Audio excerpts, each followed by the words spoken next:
UPSC का interview चल रहा है, अब जैसे रिजल्ट आएगा शुरू होगा। यूपीएससी जब मेंबर्स को बुलाते हैं इंटरव्यू के लिए ना, उन सबको एक फॉर्म भेजती है कि आपको हम इंटरव्यू का मेंबर बनाना चाहते हैं पैनल का, आप आएँ।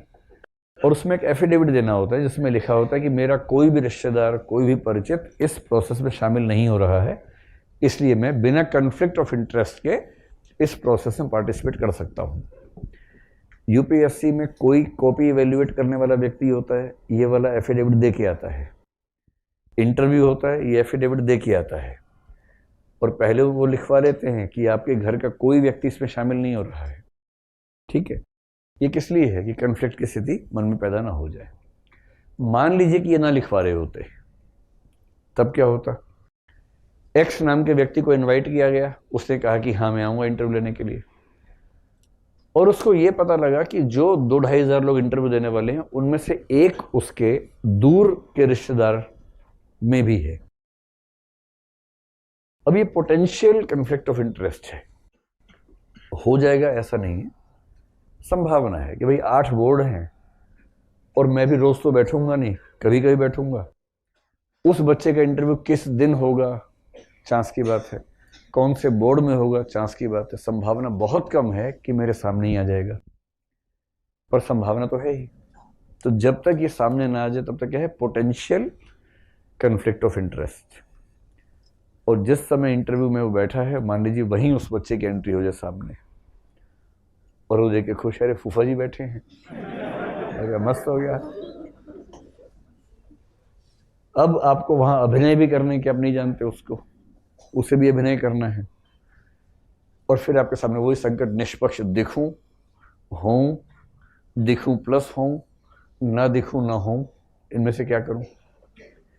तो यदि कभी आपसे प्रश्न पूछे कि कन्फ्लिक्ट ऑफ इंटरेस्ट से बचने के लिए क्या किया जाना चाहिए, इसका सिंपल सा तरीका है, कोई भी ऐसी स्थिति सिविल सेवाओं के दौर में आपके सामने है जहां कन्फ्लिक्ट ऑफ इंटरेस्ट है, आपको वहां से हट जाना चाहिए। तुरंत अपने सीनियर को पत्र लिखना चाहिए, फॉर्मल लेटर, कि सर इस केस में मेरी उपस्थिति ठीक नहीं होगी क्योंकि ऐसा ऐसा हो सकता है, एक पोटेंशियल कंडीशन ऐसी हो सकती है कि कन्फ्लिक्ट बने, तो बेहतर होगा कि मेरे स्थान पर किसी और व्यक्ति को नियुक्त किया जाए इस काम के लिए। सरकार के हाथ में होता है। सरकार आपसे उसके बाद भी कह सकती है कि ये कन्फ्लिक्ट ऑफ इंटरेस्ट इतना शार्प नहीं है कि उसके लिए हम परेशान हो, हमें आपकी सत्यनिष्ठा पर भरोसा है, आप ये काम कीजिए। सरकार कर सकती है ऐसा। अगर सरकार ने ऐसा कह दिया तो क्या करना चाहिए? नहीं मैं नहीं करूंगा, ऐसे करेंगे? ये कर देंगे, उसके बाद कर देंगे। लेकिन उसके बाद ये ध्यान रखेंगे कि हर चीज कागजों पर स्पष्ट रूप में हो, उसमें कोई भी डिस्क्रिप्शन यूज ना हो, चीजें एकदम ट्रांसपेरेंट हो। तो पहली बात, जब भी कन्फ्लिक्ट ऑफ इंटरेस्ट आए, इसका पहला स्टेप क्या लेना है? उससे दूर रहना है। और दूर रहने का तरीका ये है कि सीधे आप पत्र लिख के अपने बॉस को बताएं कि क्योंकि इसमें ये पोटेंशियल कन्फ्लिक्ट ऑफ इंटरेस्ट बनता है, इसलिए बेहतर होगा कि ये निर्णय मैं न करूं, तो मैं अपने आप को इस निर्णय से अलग किए जाने की सिफारिश करता हूं।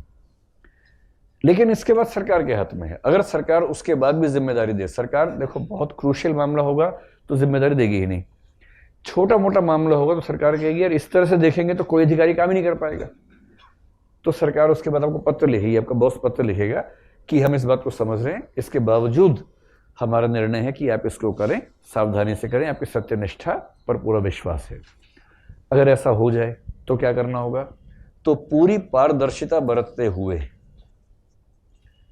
पारदर्शिता प्लस निष्पक्षता, और ध्यान रखना है कि अगर आपके घर का मेंबर है और टेंडर उसको मिल गया तो आप सिर्फ इसलिए खारिज मत कर दीजिएगा कि वो आपके घर का मेंबर है। निष्पक्ष होना ज़्यादा ज़रूरी है दिखने की तुलना में। कोशिश ये हो कि हो भी और दिखे भी। लेकिन अगर होने और दिखने में एक ही बचा हो रास्ता तो क्या करना चाहिए? होना ज़रूरी है, दिखना उतना ज़रूरी नहीं है। तो इन दो चीज़ों को ध्यान में रखते हुए कन्फ्लिक्ट ऑफ इंटरेस्ट से बचा जा सकता है। तो इथिकल कंसर्न एक होता है कन्फ्लिक्ट ऑफ इंटरेस्ट।